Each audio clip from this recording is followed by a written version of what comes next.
So many of you know, some of you do not. I changed therapists from a female therapist to a male therapist to kind of do an experiment.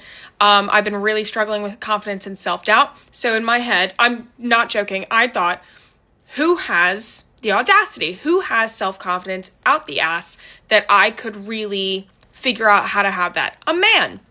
So some of you may have seen the video on my Instagram. I went to a new therapist and he said, "What's up? Introduce yourself, whatever." And I said, "I'm having self-confidence issues." And I thought, men have the audacity and I'd like to find it. So I came to you. He said, "Okay."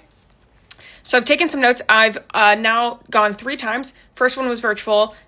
Next 2 times were in person. I've taken some notes on my findings as with my new male therapist. So number 1, I did call him an arrogant jackass at our second session. He was like, I think I know a lot about you. It was like, first of all, we've been in 1 session, but I'm not very hard to read. He's like, and since, I know that you probably have been overthinking our last session, up until now. So what have you been thinking? What have you come up with? I was like, first of all, that's a crazy thing to say. Second of all, yes, I have. And I said, well, one of them is I wasn't sure if you were an arrogant jackass or if I liked you. And he goes, well, it can be both. And I go, yeah, I think it is. So that was nice. I did get a new diagnosis. First session. I'm not sure if I'm going to talk about that yet. But I was like, and it did take me until my 3rd session to accept that. And he was like, we did, tussle a little bit on why I was fighting him on that. I said, hey, I don't believe you about this. And he goes, okay, well, I could be wrong. I'm never wrong, but I could be wrong.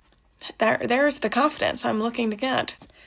He has referenced, or last session, he referenced F1 drivers, to help me with something that I'm struggling with, and it worked. Showed me a little video of, an F1 driver, and then I've been watching videos of that F1 driver, and part of my homework is to watch a couple F1 movies. And that's, it's actually working. And he is very sarcastic, which has been oddly healing. So overall, right now, I'm actually having a great time, and I think he could be, yes, an arrogant jackass, but I like him, and I think it's working for me.